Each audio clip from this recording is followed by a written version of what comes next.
Hopefully, to make more sense of what is going on, we're joined now by Europe correspondent Phil Williams on the phone. Phil, what is going on in Greece and how long will the world have to wait to see a new Prime Minister there appointed? We simply can't answer that. We had expected it a day ago or so. We thought this process would be over relatively quickly, but clearly it's easier to get rid of a Prime Minister in Greece than to find a new one. And what it does indicate is that the talks have broken down between the two main parties, what's the government now and the New Democratic Party, the opposition.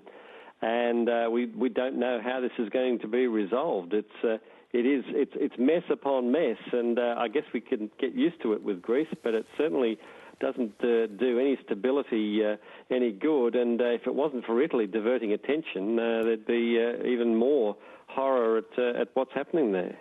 Talk about diverting attention. The situation in Italy is going from bad to very much worse this morning.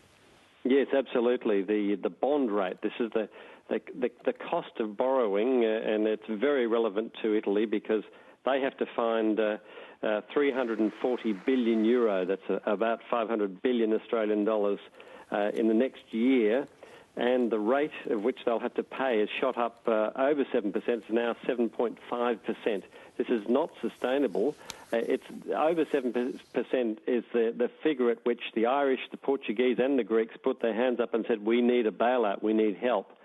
It hasn't reached that point yet with the Italians, but of course everyone's absolutely petrified that's what's going to happen. And of course, Italy is very much as different from Greece as we've been talking about now for some weeks. Greece is one economy, Italy is much bigger, and if Italy goes to hell in a handbasket, then everybody has a very good reason to be worried. Absolutely. It's, as they say, too big to fail and too big to bail out.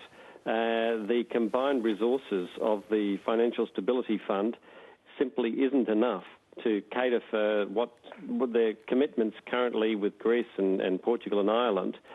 If you added Italy there, even if they had leveraged it to about to over $1 trillion, it's still not enough to cover all of Italy's debts at nearly $2 trillion.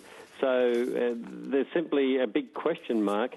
If this does happen, if the worst was to pass, how on earth are they going to finance it? And that's there is one way, and that's for the ECB, the European Central Bank, to simply print their way out of it effectively and just create the money, devaluing the currency everywhere, of course.